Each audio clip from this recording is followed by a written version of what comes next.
وصحبه وسلم عدد معلوماتك ومداد كلماتك كلما ذكرك ذاكرون وغفل عن ذكره الغافلون.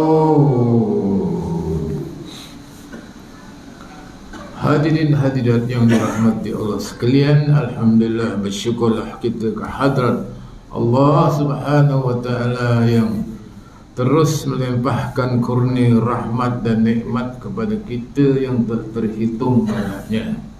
Mudah-mudahan kita dapat bersyukur kepada Allah dengan lebih baik lagi. Pelajaran kitab Hikam muka surat 197. Puaskan dirimu dengan pandangan Allah kepadamu. Rasa cukup, rasa puas, rasa gembira bila kita merasa yang kita itu dilihat oleh Allah, dipandang oleh Allah.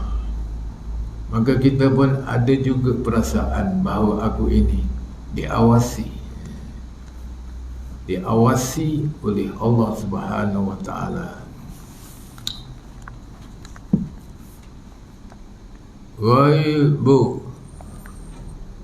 Ghayyab nazar al-khalqi ilaika binazarillah ilaika waghib an ikbalihim alaika bisyuhudi ikbalihi alaika.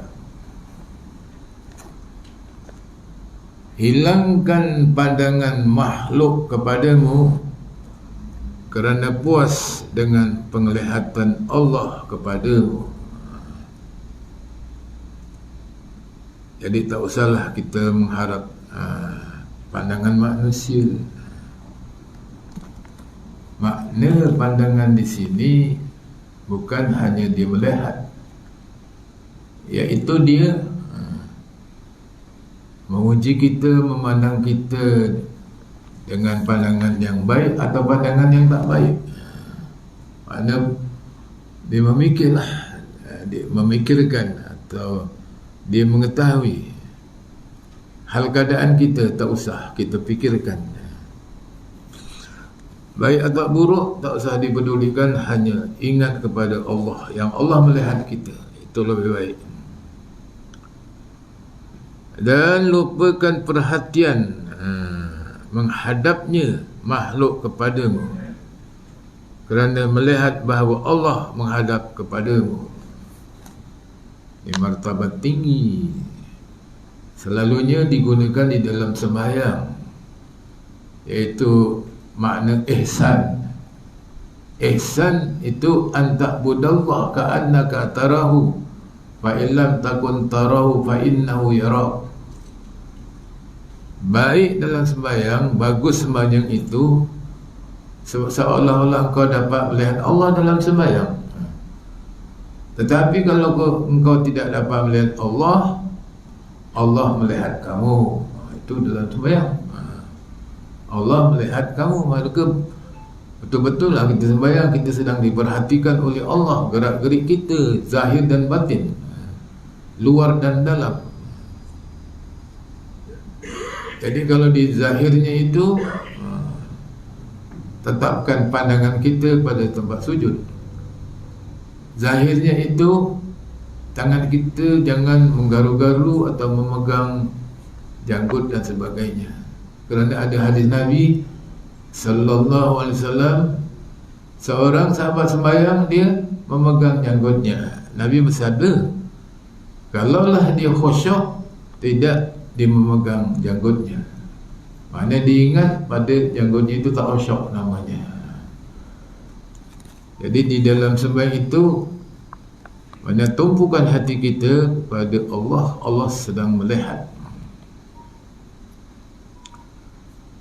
Sahal bin Abdullah At-Tusi berkata kepada kawan-kawannya, seorang tidak dapat mencapai hakikat kewalian atau makrifatlah mengenal Allah sehingga menghilangkan pandangannya orang dari fikirannya.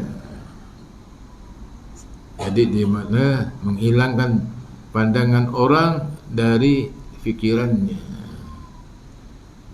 Masa tak usahlah kita memikirkan mengenai manusia ni lah maksudnya.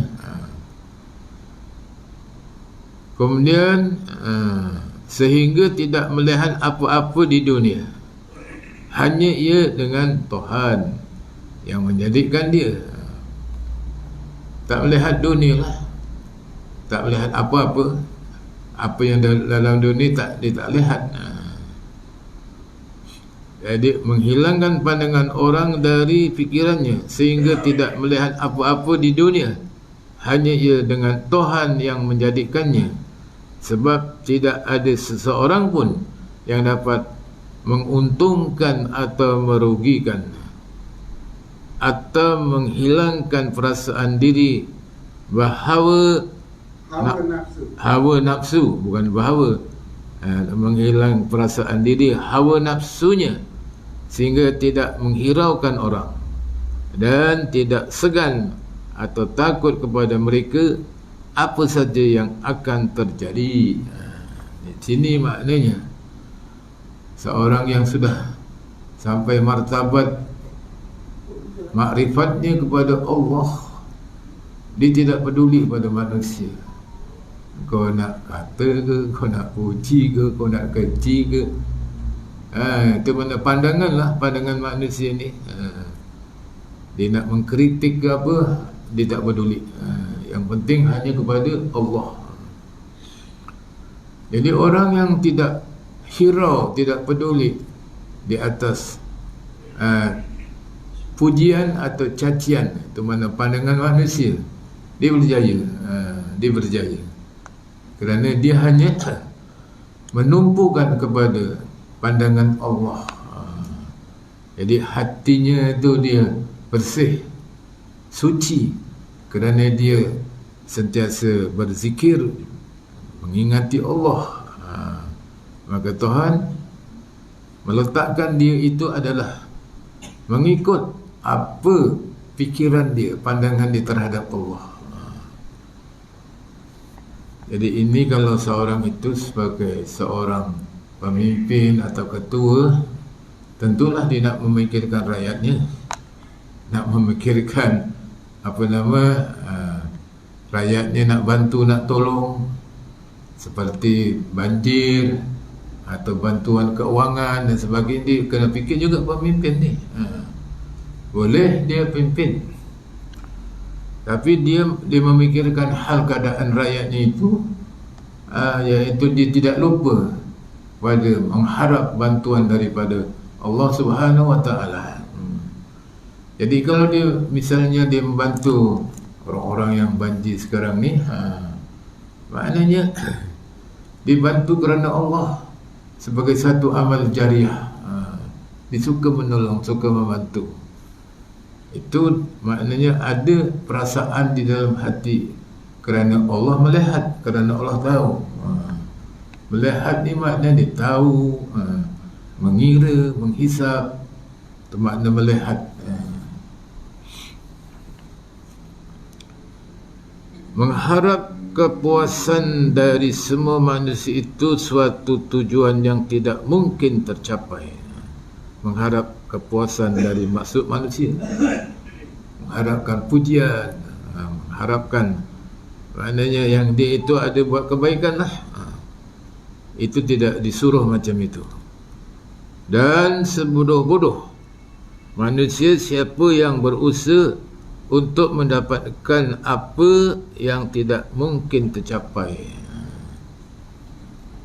Jadi manusia ni yang bijak, yang pandai ialah berusaha untuk persiapan dia untuk mati, untuk hari akhirat. Tapi kalau kepuasan dia semata-mata untuk mencari keduniaan, tidak akan tercapai sebenar-benarnya. Walaupun kita dah dapat apa yang kita cari di dunia ini bentuk kebendaan, takkan puas, takkan puas selagi dia tidak kembali kepada Allah.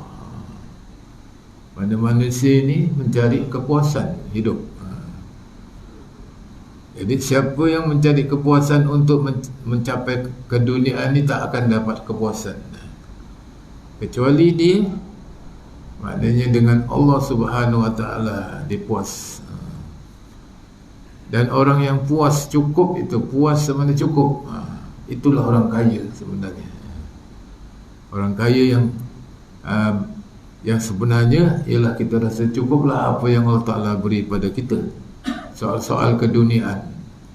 Tapi ibadah kita kepada Allah, selamanya kita tak rasa cukup, masih kurang, itulah tandanya amalan kita diterima oleh Allah Ta'ala. Mengenai amal ibadah, rasa kurang, rasa tak cukup, itulah tandanya diterima oleh Allah.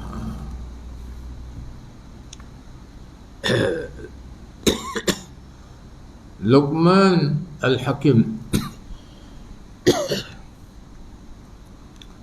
ketika memberi nasihat, Luqman yang katakan orang bijak lah, ketika memberi nasihat, puteranya diajak masuk ke pasar dengan berkenderaan himar, keledai. Ia yang berkenderaan dan anaknya yang menuntun atau memimpinlah. Bapaknya naik keledai, anaknya jalan kaki, dibawalah, tali dia ditarik. Tu satu cerita. Orang mencela, orang tu ini kejam, bapak ni tu kejam. Pasal dia naik keledai, anaknya jalan. Dia berkenderaan dan anaknya disuruh berjalan. Kejam, kata dia. Kemudian dia suruh anaknya naik keledai pula. Dia orang dah bising, orang cela dia. Apa ni bapak naik kenderaan, anaknya suruh jalan. Orang dah cakap, dia pun turun lah. Anaknya pula naik. Tiba-tiba orang mencela. Dua orang naik satu himar, lalu turun Luqman. Dan anaknya tetap di atas. Tiba-tiba ada orang mencela, anak kurang ajar, kata dia. Anaknya naik, bapaknya jalan, kurang ajar ni anaknya. Bapak dijadikan buruh menuntun. Kemudian turun keduanya, menuntun atau membawa keledai himar. Tiba-tiba orang mencela, bodoh benar, himar tidak dinaiki, hanya dituntun atau dipimpin atau dibawa semata-mata. Tujuan Luqman untuk menunjukkan kepada puteranya bahawa orang yang beramal atau mengambil hati orang tidak selamat dari celaan manusia, celaan mereka. Apakah makna mesej di sebalik cerita ini? Bapaknya naik, dia kata kejam, anaknya naik, bapaknya bodoh, dan semua lagi lah, sampai akhir tadi akhirnya dua-dua turun. Akhirnya dua-dua turun, tak naik. Di sini maknanya kalau kita ikut manusia, memang tidak akan rasa puas. Kalau kaedah ini patutnya dua-dua naik lah. Bapak naik, anak pun naik, jalanlah keledai tu. Biarlah orang cakap, nak cakap tak peduli lah. Kalau naik bapaknya saja pun agak menetap, tak adil lah macam ni. Anaknya naik saja pun tak boleh. Dua-dua naik yang betulnya. Tapi dikata juga dua-dua naik keledai, dia kata juga biarlah orang kata, maksudnya dekat sini maknanya kita tidak seharusnya mengikut pandangan manusia. ikut pandangan Allah maknanya. Itu makna pandangan. Celaan, cerca itu nama pandangan. Semua tak kena. Itu semua tak kena.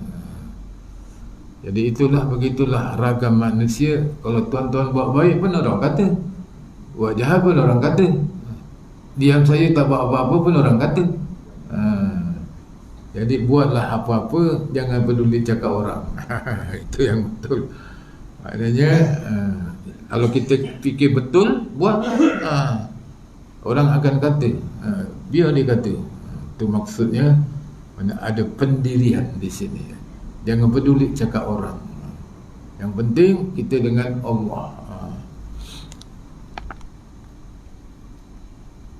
Kerana itu seorang yang sempurna akal fikiran di dalam beramal hanya menuju kepada hak, kepada Allah lah hak, benar dan diredai Allah. Hanya itu saja yang dikerjakan. Maknanya daripada cerita tadi tak usahlah kita fikirkan soal manusia ni. Memang semua tak kena. Buat baik pun tak kena. Buat jahat lagi tak kena. Jadi buatlah apa-apa yang baik, asalkan baik dan berserah pada Allah. Walaupun orang kata, jangan peduli. Macam-macam lah masyarakat kita.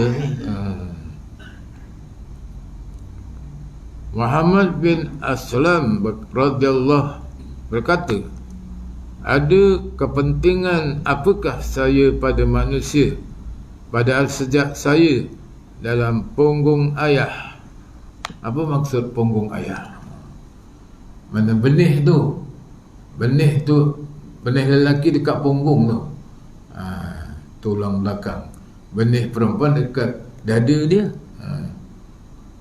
Maknanya sejak benih tu dalam punggung ayah, maknanya belum bersatu lagi dengan isteri dia lah. Seorang diri. Lalu di dalam perut ibu juga seorang diri.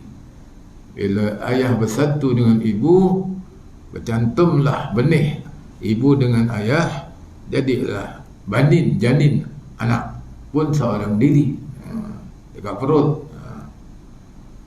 Dan keluar di dunia juga seorang diri. Yakni tidak melalui bantuan manusia hingga mati dan masuk ke kubur juga sendiri. Kemudian dan menghadapi persoalan alam kubur sampai kemudian menghadap kepada Allah dan masuk surga atau neraka juga seorang diri. Semua seorang diri. Maka apakah keperluan saya dengan manusia? Di soal situlah. Jadi kita ni manusia, adalah hubungan dengan sesama manusia. Hablum minallah wa hablum minan nas.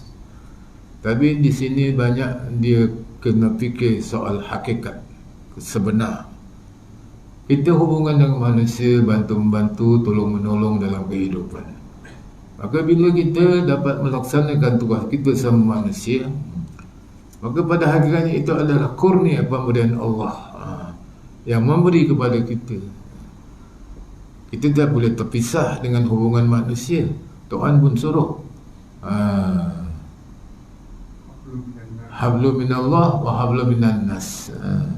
Hubungan dengan manusia, hubungan dengan Allah, hubungan dengan manusia. Kita sembahyang, hubungan dengan manusia berjemaah. Tapi sembahyang juga hubungan dengan Allah. Kita mengajar hubungan dengan manusia. Tapi hakikat kita boleh mengajar ni adalah bantuan pertolongan Allah. Dan tuan-tuan boleh datang ke surau ni pun dengan bantuan Allah. Mana tidak ada manusia yang boleh membantu. Allah memberi taufik dan hidayah kepada kita. Jadi soal seorang diri ni Maknanya kena kita banyakkan amal ibadat supaya kita di dalam kubur ada kawan, iaitu Quran. Bila kita mati, didatangkan roh oleh Allah, kita hidup dalam alam kubur, ada orang cantik menawan.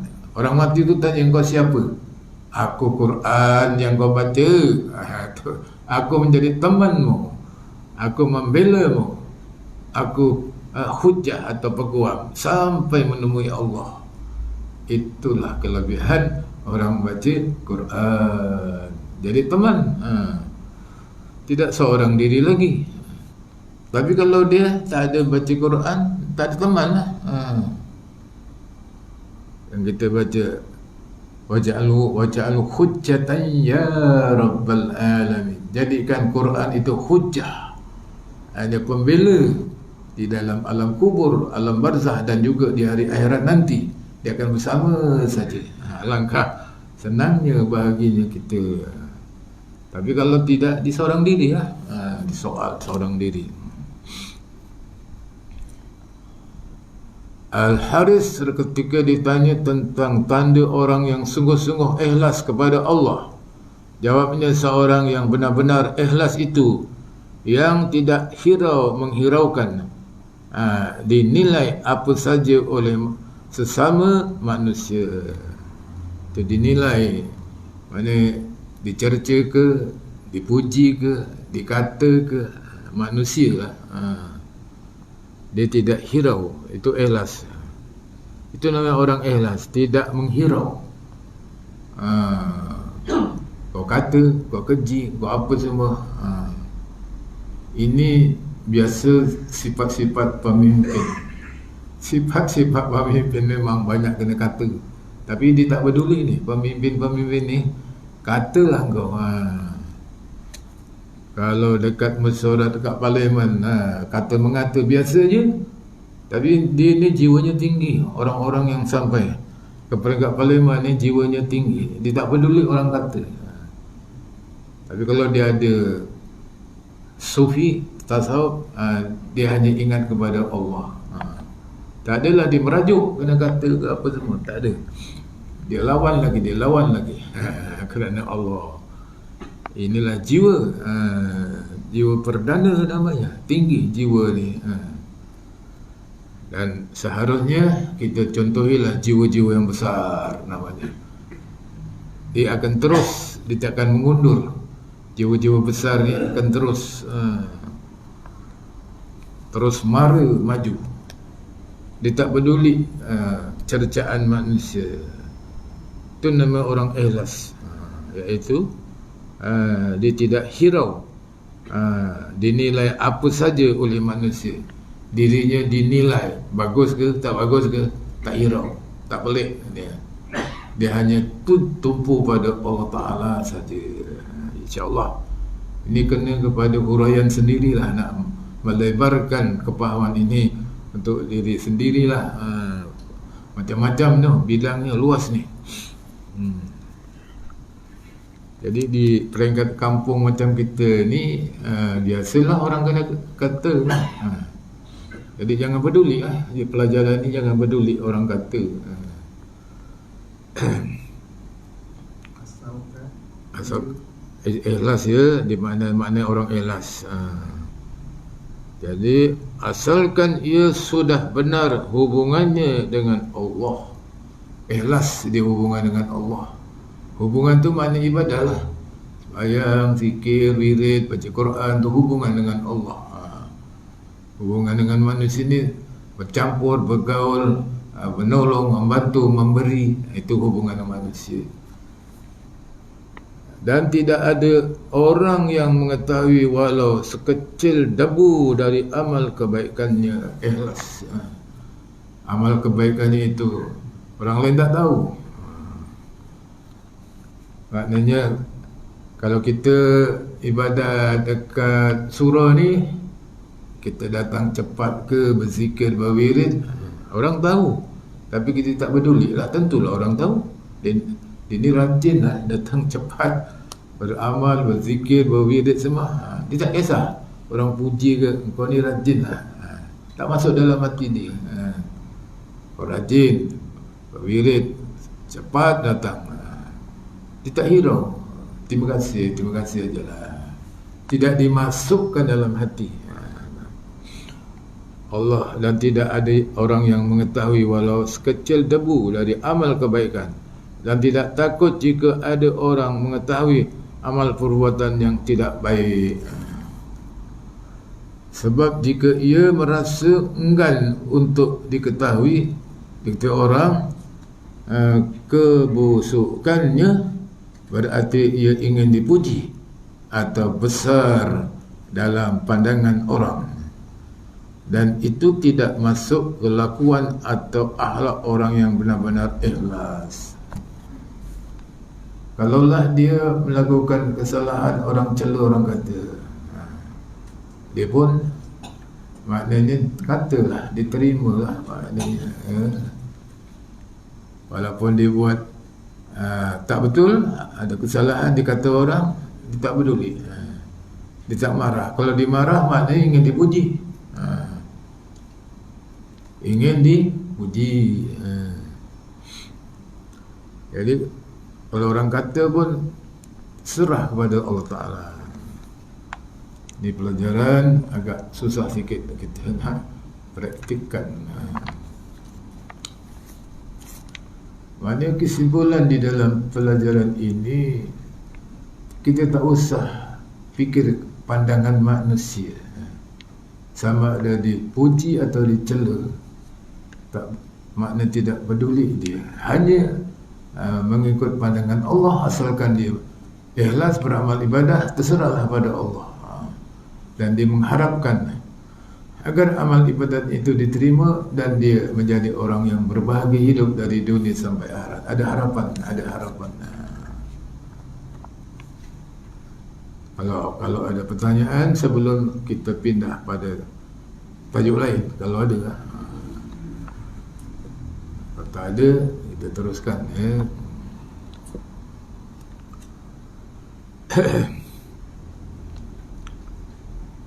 Orang arif, orang yang mengerti, orang tahu, yang mengenai mengenal dah tak nampak tu ya. L jadi I, mengenal bukan mengenai, mengenai. Orang arif yang mengenal dan cinta pada Allah. Orang mengerti lah, orang tahu ni, yang mengenal dan cinta pada Allah. Mengenal dalam bahasa Arab, arafah. Arif, mengetahui. Ma'ruf, diketahui. Telah ma'ruf, maklum maknanya. Ini bahasa Arab sikit lah. Ta'rif, pengertian. Ta'rif, pengertian maknanya. Araf mengetahui. Arafah, padang mengetahui. Arafah, itu Nabi Adam berjumpa dengan Siti Hawa di padang Arafah, dikenal, ditahu. Padang perkenalan. Kita wajib rukun berada di padang Arafah waktu haji. Padang perkenalan, semua dekat sana kenal kita. Man arafal haqqa syahidahu fi kulli syai'. Siapa yang benar-benar mengenal kepada Allah, maka pasti dapat melihatnya pada tiap-tiap sesuatu. Apa? Sesuatu, betul. Dia dapat melihat tiap-tiap sesuatu. Maknanya, kalau dikenal Tuhan, dia melihat matahari, melihat di atas sesuatu. Dia kata Allah jadikan matahari banyak faedah pada manusia, pada binatang dan pada tumbuh-tumbuhan. Dia mengharapkan matahari. Maknanya dia melihat sesuatu. Dan kalau dia melihat dirinya sendiri, melihat sesuatu pada dirinya, dikenallah Tuhan. Macam mana dia kenal diri? Antara pertama sekali sifatnya lemah, miskin, tak tahu. Waktu kita dilahirkan dulu kan tak tahu apa-apa. Hal ata 'alal insani hinun min ad-dahri lam yakun syai'an mazkura. Di dalam surah Ad-Dahr itu, inna khalaqal insana min nutfatin amsyajin nabtali faj'alnahu dijadikanlah daripada benih tadi itu.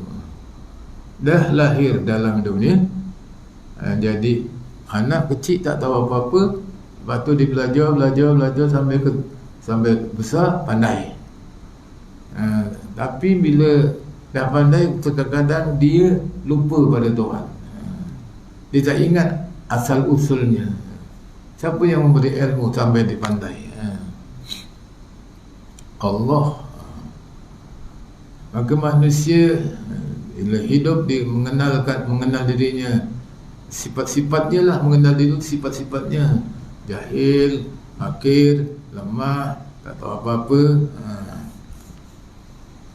Dan juga pada dirinya itu Allah Ta'ala beri pasangan, supaya kalau salah satu dari anggota kita itu sakit, ada yang satu lagi sebagai spare. Ada spare pula dekat ini. Itulah tanda orang yang mengerti itu, dia melihat dirinya sendiri. Ini bukan jadi sendiri ni, mesti ada yang menjadikan macam ni. Begitulah maksud dia, orang yang mengerti itu, benar-benar mengenal kepada Allah, maka pasti dapat melihatnya melihat Allah. Nya tu, nya n tu huruf besar. Melihat Allah pada tiap satu. Kalau kita melihat binatang, melihat sesuatu binatang itu Tuhan jadikan kepala dengan kemaluan dia sama. Maknanya berbeza dengan manusia. Manusia kepalanya ke atas pasal dia ada akal, dan juga binatang tak ada akal sebab tu sama. Kepalanya dengan kemaluan itu sama. Itu melihat sesuatu namanya. Kalau kita melihat tumbuh-tumbuhan seperti pokok durian, pokok manggis, pokok apa-apalah, sawit, pokok durian, pokok sawit, batangnya tak boleh lebih kecil dari buahnya. Pokok-pokok yang besar macam ini, buahnya kecil, pokoknya besar. Kerana kalau buahnya melebihi pokoknya, jatuh kena kepala manusia, mati orang. Buah durian lebih besar daripada pokok durian. Mana ada pokok dalam dunia yang buahnya lebih besar daripada pokok dia? Semua kecil-kecil. Pasal supaya untuk menjaga keselamatan manusia.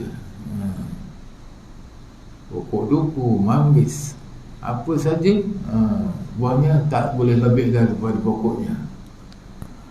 Sebaliknya, kalau pokok itu kecil, macam pokok labu, kita perhati tu, pokok labu, semikai, lagi apa? Timun. Pokoknya kecil, buahnya lagi besar. Manusia selamat. Mana ada kena mempap kepala dia merayap ke bawah. Tengok di situ namanya ada tanda-tanda. Nampak Tuhan tu. Nampak apa? Kuasanya, kesihannya, belah kesihannya, rahmannya, rahimnya, ilmunya. Di situlah maksud pelajaran ni. Maknanya nampak sesuatu. Kerana itu seharusnya kita selalu berfikir tentang kejadian yang Tuhan jadikan, supaya kita dapat merasai kebesaran, kekuasaan, rahmat, kasih sayang Allah pada kita. Cuba kita perhatikan pokok-pokok tu macam mana buahnya boleh manis, sedap tu, macam mana tu. Tak sama pula rasanya antara satu dengan lain. Jadi kalau kita renung lagi, maknanya buah kelapa, kita nak ambil dia punya santan dia melalui kerja usaha untuk mengupas kulit kelapa. Kemudian kulit buat tempurung. Tempurung dia ambil kelapanya tu diproses jadi santan. Kalau masih muda, airnya manis, sedap. Siapa bubuh gula, siapa taruh gula, bukan main sedap. Tapi jalan banyak orang jual kelapa sekarang. Cik manis. Siapa yang beri rasa kelapa tu berlainan rasanya buah airnya.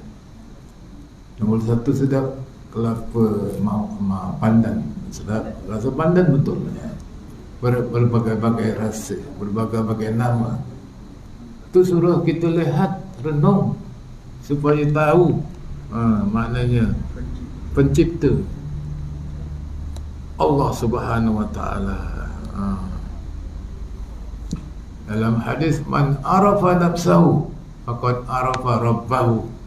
Siapa kenal dirinya, kenallah Allah. Dengan kita melihat diri kita lah, melihat Allah, dapat melihat kebesaran Tuhan pada diri kita. Di dalam diri kita tu antaranya, itu namanya ibu jari tak sama dia punya garis-garis antara satu dengan lain. Disebut dalam surah Qiyamah tu, la uqsimu biyaumil qiyamah wala uqsimu bin nafsil lawwamah ayahsabul insanu allan najma idhamah wala qadirina ala an nusayla banana. Tidakkah kau perhatikan ibu jari kamu, garis-garis itu tak sama satu dunia, garis-garis itu. Kuasa Tuhan, Masya Allah. Macam mana jadikan macam tu? Jadi kita akan bercakap Allah Akbar, Subhanallah, Alhamdulillah. Kerana kita melihat suatu itu dengan kekuasaan Allah. Dah masuk ke belum? Kalau dah masuk boleh azan lah.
أشهد أن محمدا رسول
Sikit lagi ya. Cerita ni menarik, mengenal yang menarik pada saya lah.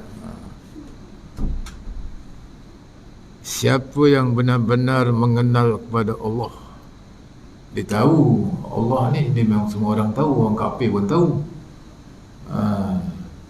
Tapi bila kita dah kenal Tuhan, ditanya siapa yang jadikan alam ni, Allah. Dia tahu, semua orang tahu.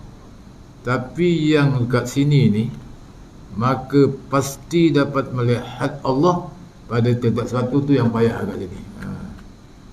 Dapat melihat Allah, mana melihat kekuasaan, melihat ilmu, melihat rahmat, melihat kurnia, melihat belas kasihannya.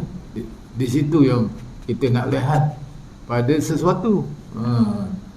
Mana apa saja sesuatu dalam dunia ini, kalau kita lihat, mesti mana kita akan kata, Masya Allah, Tuhan jadikan ya.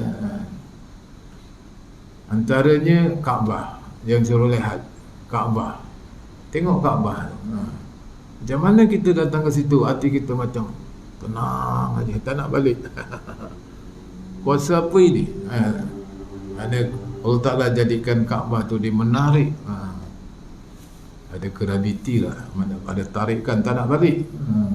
Perlahan-lahan balik, mengundur, bukan terus balik gitu. Membelakang Kaabah, tengok. Lepas tu Quran, siapa boleh buat Quran macam ini? Tuhan cabar tu, tak ada orang buat Quran. Quran dibaca makin tenang. Itulah melihat. Maknanya melihat tu ada dua, satu dengan mata, satu dengan fikiran. Melihat dengan fikiran. Berfikirlah, siapa jadikan Quran. Sehingga sekarang orang kafir ni didengki, dibakarnya Quran. Maknanya dia pun nak tiru buat macam Quran. Semua tak jadi. Semua tak jadi. Malahan orang yang mengamalkan Quran itu boleh menang di dalam peperangan seperti Hamas, Qassam, semua tu hafal Quran, baca Quran sebelum perang, menang dengan senjata-senjata yang tak canggih, senjata yang maknanya bukan macam Amerika punya lah, tapi boleh menang, dibantu dengan tentera berbaju putih namanya. Tuan-tuan, jadi dua perkara ni seharusnya kita ambil perhatian lah. Dan memikirkan pasal Kaabah, memikirkan pasal Quran. Jadi bila kita berfikir, tajam akal kita, berfikir mengenai kebesaran Tuhan, ilmu Allah tu ada pada sesuatu, kita kena latihan lah. Jadi itu sajalah, insyaAllah. Mudah-mudahan kita sambung lagi akan datang. Bismillahirrahmanirrahim. Alhamdulillah Rabbil Alamin. Wassalatu wassalamu ala Sayyidina Muhammad wa ala alihi wa sahbihi ajma'in. Allahumma ja'al jam'ana hadha jam'an marhuma wa tafarruquna min ba'dihi tafarruqan ma'suma wa la taj'alhumma fina wa la ma'ana wa la man yatsba'una syaqiyyan wa la matruda wa la mahruma wa hab lana musiana li muhsinin muqassirana li 'amilina wa hab lana kullam bihil karim ya rabbal alamin. Allahumma barikillahumma lana fi Rajabin wa Syaban wa balighna Ramadan bi rahmatika ya arhamar rahimin. Wa sallallahu ala sayyidina Muhammad wa ala alihi wa sahbihi wasallam. Alhamdulillahil alamin. Taqabbalallahu minkum.